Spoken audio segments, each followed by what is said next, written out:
O podcast Antes que seja tarde tem o patrocínio de Instituto Politécnico de Leiria e Grupo 9.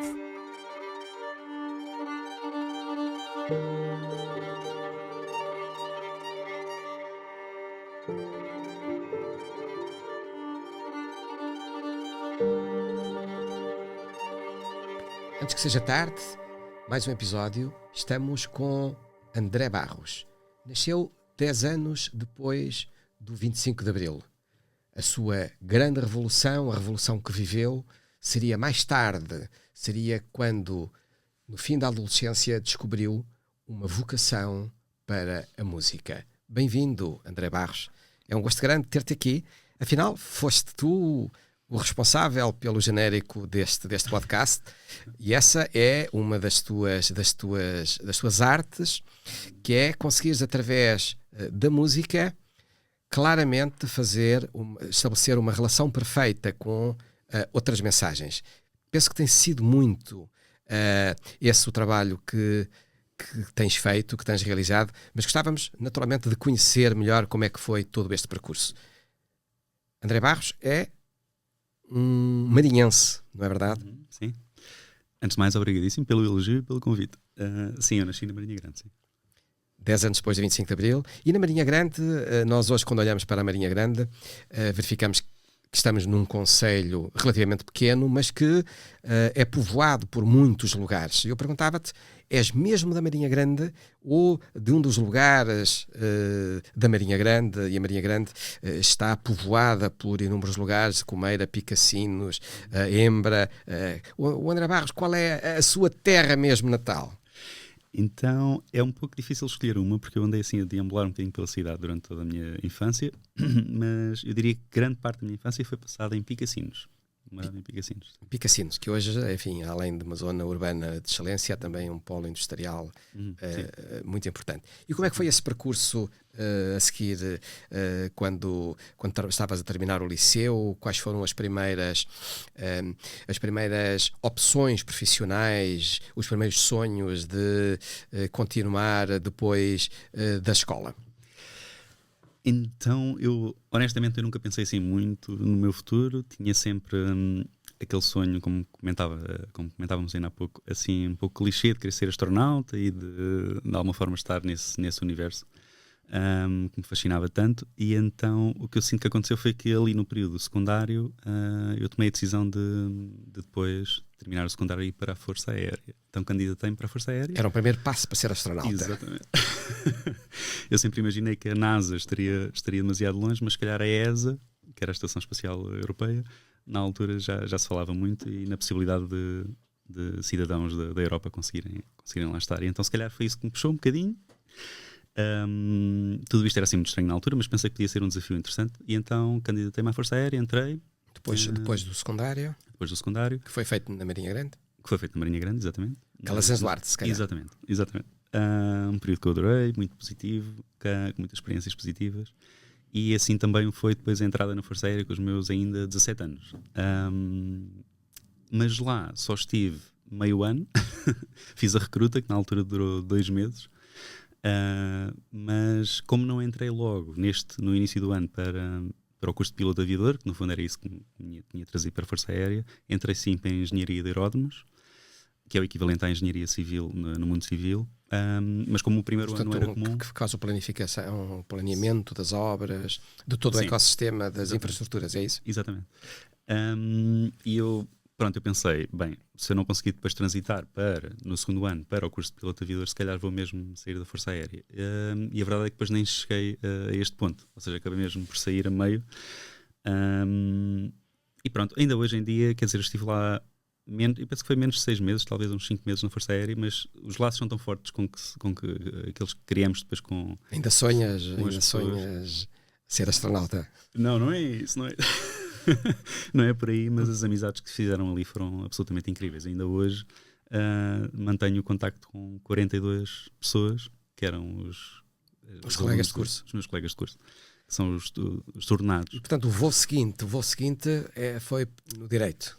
Então, exatamente, saí da Força Aérea, depois tive que rapidamente decidir o que é que ia fazer, né? Tinha que ter ali uma direção para a minha formação e decidi que de facto Direito podia ser o curso mais interessante para mim, não só pelo prazer que tenho pela comunicação e por entender todos estes meandros de como as coisas se processam neste universo do direito, mas também por querer, novamente algo clichê, mas querer trazer alguma justiça aqui À humanidade. à humanidade. E houve aí uma influência familiar para essa opção pelo direito? Não, de todo. E não tenho ninguém na minha família que tenha esse contacto, de todo. Eles nunca me influenciaram nesse sentido e sempre me apoiaram, pelo contrário.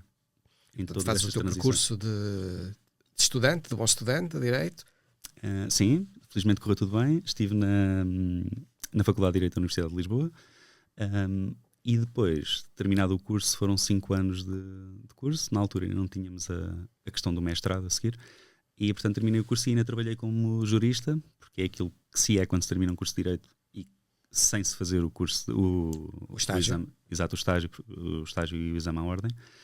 E acabei por trabalhar como jurista ainda na Caixa Geral de Depósitos, em Lisboa, na sede do banco. E depois a coisa correu bem ou nem por isso? Não, correu tudo bem. Isto foram sempre períodos altamente positivos. Hoje em dia ainda uso o direito para imensas coisas. Posso explicar um bocadinho disso mais à frente. Nomeadamente a relação que tenho com os realizadores e com as produtoras. Mas a verdade é que depois nesse trabalho eu percebi que estar naquele edifício com 5.000 pessoas, entrar de noite, sair de noite, era tudo assim um bocadinho claustrofóbico. Não gostavas de estar nesse edifício. O governo português está tudo ele a mudar-se para esse edifício. Portanto, senhores governantes, fiquem atentos, porque pode não dica, ser não é? assim tão bom positivo. estar a ver. Mas tem lá a cultura gesto, exatamente. Muito Portanto, bem. é sempre um bom sítio para Mas estar. depois é depois já do curso de Direito e nesses primeiros tempos profissionais, surge na tua vida, surge a música. Como é que aparece a música? Então, claro que nós aqui estamos, isto, assim de uma forma um bocadinho estanque, estamos aqui a fazer estes vários saltos, não é? Mas isto é tudo muito... As coisas cruzam-se imenso e é tudo assim um bocadinho complexo e estaríamos aqui horas a falar sobre isto. Mas, basicamente, ali a meio do curso de Direito, eu apaixonei-me pelo instrumento, pelo piano, pela música, não tanto ainda pela composição, porque claramente ainda estava ali numa fase muito embrionária, ainda estava sequer a aprender a mexer no instrumento e a tirar som do instrumento.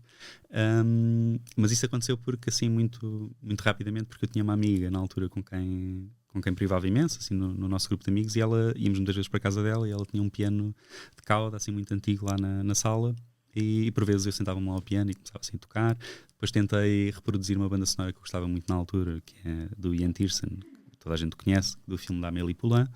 E são temas muito melódicos, relativamente fáceis de tocar, porque a técnica não é assim tão complexa num ou outro tema.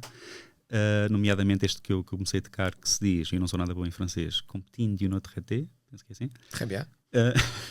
E então, a partir daí, e percebendo que conseguia tirar algum som do piano e comecei a tocar de uma forma relativamente fluida este tema, comprei um piano. Mas tinhas presente aulas de música do secundário, nada, zero, atividades extracurriculares? Não tinha mesmo absolutamente nada, não tinha contacto nenhum com a música. Obviamente sempre fui um grande melómano e diria até um grande apaixonado, em especial pela música instrumental, bandas sonoras, mas nunca tinha tido esse contacto mais a nível de Portanto, escola. foi frequentar a casa da amiga, estar lá ao piano, é aí que nasce o compositor André Barros.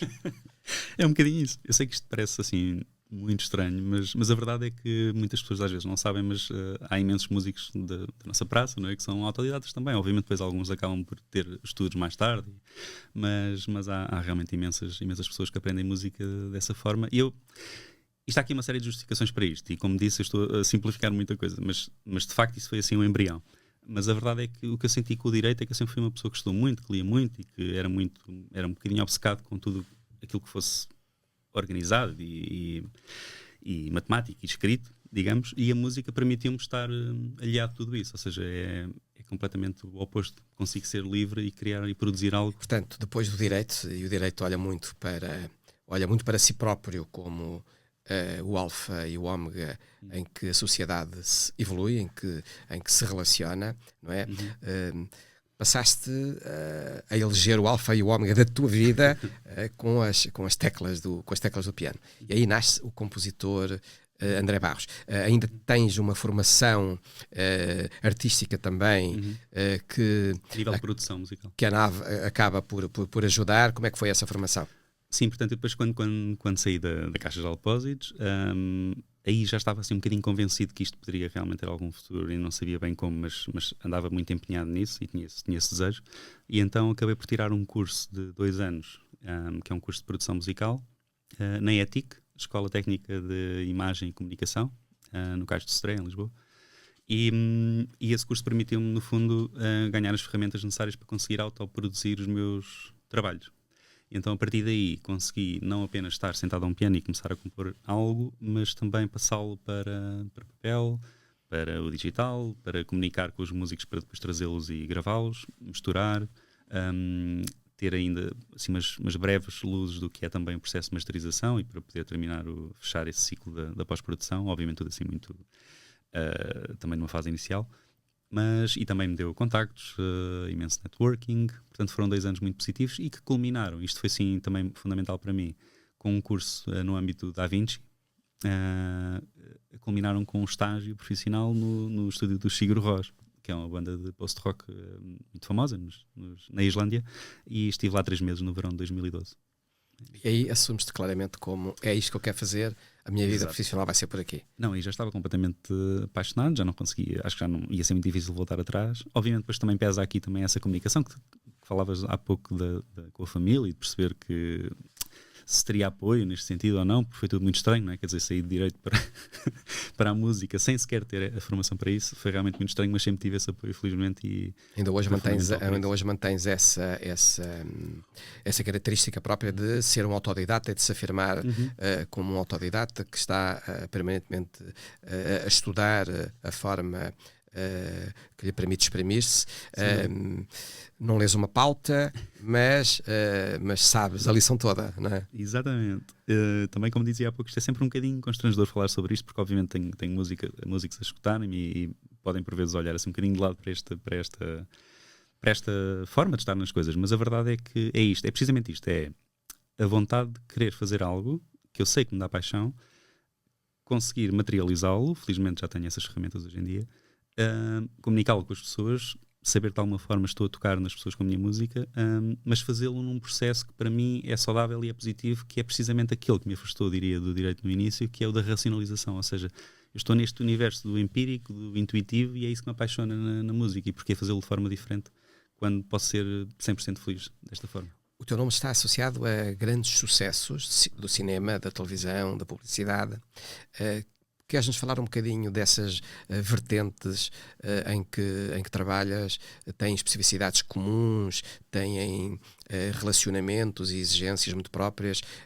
O que é mais fascinante neste buquê de oferta de trabalho, de oportunidades que surgem? Então aqui no mundo audiovisual, obviamente aqui refere-se possivelmente ao cinema independente, não há grandes sucessos, mas obviamente nesta toada do cinema independente. Mas até porque hoje em dia já trabalho muito, não apenas para filmes, longas e curtas, documentários, ficção, mas também para anúncios e também para teatro, para dança. Filmes institucionais também, filmes corporativos, sim, também. Aliás, tudo começou um bocadinho por aí e o facto de eu ter percebido que a minha música podia funcionar bem nesse tipo de registro aconteceu porque o meu irmão, que tinha na altura uma produtora na Marinha Grande, começou a utilizar as minhas músicas, isto já, portanto, há uma produtora famosa, da Lua Filmes, e ele também é assim um grande empreendedor, e ele na altura apoiou-me imenso e começou a usar assim a minha música e percebi que de facto se calhar conseguia criar música para vídeo, o que é realmente um desafio. Isto tem quer dizer, há aqui 1001 coisas que se tem que pensar quando se entra nisto. E nomeadamente na comunicação, ou seja, é muito importante a comunicação que se tem com, neste caso, e falando mais particularmente do cinema, com o realizador, com a produtora, tudo isto, quer dizer, eu fui desenvolvendo. O processo criativo nasce dessa relação. É de facto, é um mundo, e é preciso também, às vezes algumas pessoas perguntam-me como é que eu consigo este tipo de trabalhos, temos que ser temos que não só ser muito empreendedores e criativos e também conseguir, obviamente, criar algo e finalizá-lo, mas também depois ter esta parte humana da inteligência emocional a funcionar muito bem, porque as coisas têm que estar sempre muito oleadas, né, a nível da comunicação, porque ainda por cima a maior parte dos realizadores são sempre fora de Portugal, ou seja, não estou com eles pessoalmente. É de facto um desafio incrível, é um mundo. O sonho do menino que queria ser astronauta para o profissional que dá suporte, que materializa ideias que andam pelo espaço. Há aqui pontos que têm raízes que se entrelaçam. Por acaso, agora estou a pensar nisso e de facto é verdade, porque a música são vibrações, não é? São frequências que andam por aí, se calhar também chegam de alguma maneira ao espaço e eu estou lá, sem querer, mas estou lá. Não, eu acho que esta questão do espaço, obviamente, isto é um sonho infantil, diria, da maior parte das crianças, mas tem que ver com esta questão de liberdade, de exploração, de autossuperação, de criatividade, não é? Daquele imaginário que parece que não tem limites. E eu atingo precisamente isso na música, por isso eu acho que de alguma forma as coisas têm aqui pontos de contacto, é curioso, ou seja, não me sinto nada triste por estar num universo que é aparentemente muito diferente daquele que eu tinha inicialmente pensado. E a banda sonora para uma curta-metragem, para um filme, para um anúncio muito pequeno, mas que tem uma importância enorme na vida das marcas, é muito diferente, a exigência é maior numa área de trabalho do que noutra. O que é que nos podes dizer sobre isso? Sim, há aqui várias coisas. Quer dizer, eu quando estou a compor para um filme de 90 segundos, por exemplo, um anúncio da Volvo, claro que a exigência... Que foi um anúncio famoso, um anúncio famoso. Já tive vários, felizmente já tive a oportunidade de trabalhar em alguns anúncios da Volvo e tem sido absolutamente incrível, não só, obviamente, porque as pessoas devem imaginar financeiramente é uma coisa sempre positiva, porque são grandes marcas que estão envolvidas, portanto é um universo também bom para testar enquanto compositor, embora um bocadinho raro, e então depois da pandemia isto tornou-se ainda mais raro, mas ia dizer, obviamente é muito diferente de estar a compor 90 segundos de música, independentemente do tamanho da produção, e que são sempre produções altamente cinemáticas e muito dispendiosas e têm a importância que têm, mas é muito diferente isso do que estar a compor 40 ou 50 minutos numa banda sonora para um filme, mesmo que seja independente e que seja de um orçamento mais baixo. Mas para um spot de televisão é mais difícil, pergunto, é mais difícil, é mais exigente, o tempo de produção é mais curto. É precisamente essa questão dos prazos, diria que é aquilo que realmente distingue, porque, e obviamente o trabalho aqui envolvido, né? Para uma banda sonora 40 minutos pode demorar meses. E um tema de 90 segundos às vezes pode demorar um dia ou dois. E por vezes eles têm esses prazos de um dia ou dois. É assim um bocadinho assustador e depois acontece também por vezes, já trabalhei, por exemplo, nos Estados Unidos acontecia muito isso, ou na Coreia com o anúncio da LG também com quem eu trabalhei, ligavam-me na meia da noite, porque os fusos horários são diferentes e têm aquela urgência de prazos, mas eu obviamente que tinha que cumprir. E portanto há aí uma série de coisas que se tem que temos que estar preparados, digamos, psicologicamente. Tanto no caso da televisão, como nos vídeos, como nos filmes, nas bandas sonoras para filmes, há o André Barros a trabalhar para clientes, para outras pessoas, para outras entidades, para outros universos. Mas a par desta realidade, há também o André Barros que trabalha para si próprio e que edita os seus álbuns. Claro. Onde é que o André Barros gosta mais, se sente melhor? Eu diria que é igualmente prazeroso. Quer dizer, as duas áreas, aliás, tudo começou com os meus projetos a solo, porque obviamente não tinha ainda clientes, não tinha portfólio, não tinha trabalho para mostrar, portanto tudo começou por aí. Essa parte do meu trabalho ainda se mantém claramente e com toda a energia, porque de facto é uma coisa que me dá muito prazer, porque temos liberdade total, absolutamente total, independentemente de sermos eventualmente editados por um editor ou... Quer dizer, não há ali qualquer constrangimento criativo e isso é maravilhoso, não é? Ou seja, podemos ser a 100% aquilo que nós sentimos que artisticamente devemos ser em determinado período de tempo. Porque também evoluímos e também nos reinventamos. O último trabalho foi produzido em Barcelona, não é? O último álbum. Este último álbum. Basicamente em Barcelona existe esta publisher que se chama Sarau Music, que é uma sublabel do grupo da Universal, Universal Production Music, e eles convidam compositores de quem gostam e obviamente... não podem aceitar todo tipo de trabalhos, mas vão explorando um pouco e eu tive quase 2 anos para conseguir fazer esse álbum, porque eles foram escutando, foram maturando ideias, depois só podem lançar um álbum por mês, portanto é uma coisa que também demora algum tempo. E então convidam compositores para fazer um álbum completo, tentando que a música seja assim minimamente eclética, mas dentro do estilo em que o compositor se sente confortável. E depois lançam esses álbuns, eles estão disponíveis para realizadores e produtores poderem escutar, para que depois, com o objetivo final, possam ser sincronizadas, este é o termo, em projetos audiovisuais. E então aí depois eu recebo também 50%, posso revelar os termos do contrato, 50% dos lucros dessa sincronização. Suponho que esse contrato tenha sido feito pelo André Barros, jurista. Exato. Podia também trabalhar com eles nessa vertente. Mas é isso, portanto, ou seja, lancei este álbum com eles, é o primeiro que tenho com eles, mas já tenho uma relação grande também com uma outra publisher de Paris, que é a Lost Tapes, onde tem também vários temas, e portanto isto é assim, digamos que é uma coisa relativamente usual hoje em dia, os compositores terem uma espécie de ganha-pão que depois de feito o trabalho está ali disponível para que as pessoas possam licenciar, mas sempre, e isto é fundamental, por valores justos, ou seja, não há aqui algo que eu tento sempre fazer aqui a destrinça quando falo disto com outros compositores ou amigos músicos, que tenham cuidado para não ter as músicas em plataformas onde depois a recompensa é mesmo. Portanto, o André Barros, compositor, portanto, não trabalha numa nota só, não é? Trabalha em muitas frentes. Em todas elas obtém sucesso e reconhecimento. Eu gostava que me explicasses. Tu pareces um colecionador de prémios, porque fazes uma banda sonora e obtens logo uma distinção, um reconhecimento. A mesma coisa na televisão. Tivemos já o privilégio no Jornal Região de Leiria de atribuir um troféu também. Como é que surge esta questão dos troféus? Eu sei que não vives naturalmente à procura dos troféus, mas que ficas e tens todo o direito disso, ficas muito feliz quando os recebes. Quais são os troféus mais significativos desta tua carreira cheia de sucessos? Então, agora fiquei assim um bocadinho sem jeito, não é? Mas aqui para os meus pares eu vou só dizer que, obviamente, os prémios são sempre muito subjetivos, é uma coisa extremamente subjetiva, porque depende de quem está a avaliar, depende do contexto, depende, enfim, de quem se candidatou. Por vezes também há esse tipo de recompensas. E, portanto, é um universo assim um bocadinho, ou seja, serve fundamentalmente para duas coisas. Como explicava há pouco também, falávamos aqui em off. Animicamente é muito importante para mim sentir que tenho essa capacidade de chegar aos ouvidos de quem está neste universo e de apreciarem e depois de me, no fundo, congratularem pelo trabalho. E por outro lado, é uma oportunidade de fazer o networking, porque muitas das vezes eu consigo estar presente nessas entregas de prémios e é sempre maravilhoso poder estar a falar com realizadores e com os meus pares, não é? E daí também crescem também se fazem muitos negócios, não é? Portanto, isso é altamente proveitoso nesses dois sentidos, mas sempre com esta noção de que, e não estou a ser aqui falso humilde, que é tudo muito subjetivo, mas por vezes também nos mídias salta muito essa imagem, né, dos prémios, porque é normalmente aquilo que mais pega, digamos, para se falar. Mas é muito importante, não estou aqui a desvalorizar. Esses prémios são uma porta para novos trabalhos. Fundamentalmente é isso. E lá está o aspecto anímico, ou seja, sentirmos que estamos a ser valorizados.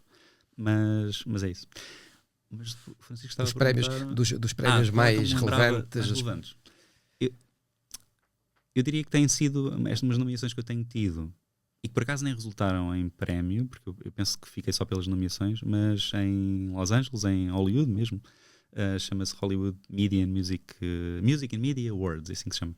E é incrível porque eu tenho tido a oportunidade de conhecer realizadores assim bastante já conhecidos, de alguns blockbusters e tudo nesse evento. Já tive 3 vezes nesse evento, desde 2017. Penso que foi 2017, 2019, depois voltei em 2021 ou 22 e não obstante não ter saído lá com o prémio, tem sido incrível por isso. Ou seja, eu fiz mesmo contactos muito, muito positivos e é isso que me permite também manter esta regularidade de trabalho que não é muito fácil, não é? neste universo, que é ter sempre um trabalho para fazer, não é? Enquanto compositor. E eu diria que isto tem sido fundamental. E produção própria, álbuns próprios. Depois do último álbum há já uma meta para um próximo trabalho? Portanto, este álbum foi assim um bocadinho especial, este Intimate Landscapes, que saiu mês passado. Mês passado ou este mês ainda, porque de facto é um álbum para o chamado Production Music, né? Para ser utilizado e sincronizado em projetos audiovisuais. Portanto é assim um bocadinho específico, digamos que parte do meu trabalho, ou faz parte do meu trabalho a solo, mas não é um álbum, por exemplo, como o Vivid, que eu lancei em formato vinil através da Omnicord há 3 anos atrás, que não estou aqui a comparar em termos de gosto pelo trabalho, mas em termos de alcance. Ou seja, este é um bocadinho específico, vai estar ali e não tem formato físico. O outro Vivid já é diferente, tem esse alcance, permite-me essa proximidade com o público, permite-me também depois executá-lo em concertos, quando surge a oportunidade. Embora eu tenha estado nos últimos anos assim um bocadinho afastado dos palcos, assim muito de vez em quando eu tenho concertos. Mas isso tem que ver também, já agora também explico isso, porque tem que ver com a formação com que eu normalmente tenho em palco, que é assim digamos, quarteto de cordas ou pelo menos um trio, e é difícil em algumas situações ter esses músicos comigo, ou seja, não tenho uma banda, não é? Não tenho alguém que rema. Uma banda residente. Uma banda residente.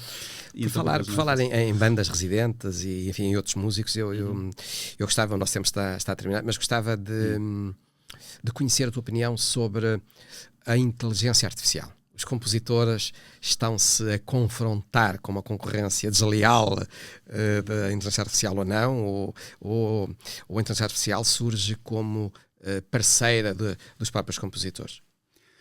Eu acho que tentando reduzir isto um bocadinho ao essencial, que é a inteligência artificial acaba por não ser apenas uma ferramenta, não é? Pode ser uma ferramenta, mas de facto é um criador, ou seja, já se está a substituir a uma ferramenta. Enquanto compositor eu tenho os VSTs, tenho a capacidade de, por exemplo, exportar as minhas músicas para partitura, não sabendo fazer com teoria, mas consigo fazê-lo com equipamento. Tudo isto são ferramentas. Mas não perdemos, nessa criação, não perdemos a alma? Não, mas é precisamente isso, ou seja, era aí que eu queria chegar, não estou a conseguir ser rápido o suficiente. Que era, essas ferramentas, para mim, tudo isso é maravilhoso, mas eu não a vejo como uma ferramenta, a vejo como um criador que é, em muito curto espaço de tempo, as pessoas vão conseguir, efetivamente, pessoas que não têm, e agora aqui contra mim falo, não apenas não formação musical, mas também grande gosto pela música, ou por criar, ou por trabalhar nessa área, vão conseguir efetivamente criar músicas, ainda que depois possam não vir com um som que seja agradável para uma produção final, mas podem depois levar essa composição ao estúdio e gravá-la, etc. Isto vai levar a uma massificação inevitável da música, e isso já é pouco o valor que damos às coisas, normalmente quando existem em grande quantidade. Então aí, se qualquer pessoa puder fazer isso através de uns prompts, as coisas vão se tornar realmente muito difíceis e vai haver naturalmente uma homogeneização, não é, da arte. Portanto, olhas para a inteligência artificial mais como um problema do que como uma oportunidade, é isso? Claramente. Eu tenho falado assim com muitas pessoas e muitas delas me dizem o contrário, estão entusiasmadas e tentam utilizá-la em seu proveito. Mas eu sinto que para a arte, aqui no fundamental, para a arte eu acho que não faz absolutamente sentido nenhum. Honestamente, é só a minha opinião, mas de facto na arte acho que não faz sentido. Para tudo o resto fará. Uma última questão, mesmo a terminar. Antes que seja tarde, uma ideia ou um projeto? E agora eu tinha pensado precisamente na inteligência artificial, era o que eu ia falar. Posso aflorar só um bocadinho antes daqui este assunto? É que era precisamente sobre isso que eu ia falar, que era, antes que seja tarde, nós devíamos efetivamente pensar o que é que nós queremos fazer com tudo isto, com esta tecnologia que é claramente inevitável e é imparável e está sempre a crescer, mas devíamos regularizar isto, devíamos criar normas para isto. Ainda há poucos dias li que o Spotify também vai querer incluir e distribuir músicas que foram criadas com inteligência artificial, não eles próprios a criá-las, mas distribuí-las. Quer dizer, é um bocadinho irónico pensar que aquelas músicas possivelmente foram criadas com recurso, uma aprendizagem que foi feita com músicas que lá estão de pessoas, não é? Reais, e não houve compensação por isso.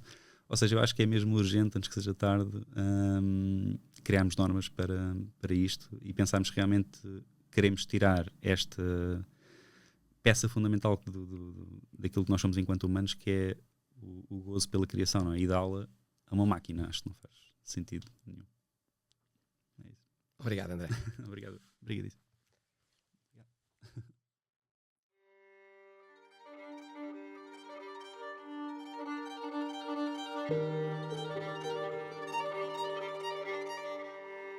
Obrigado.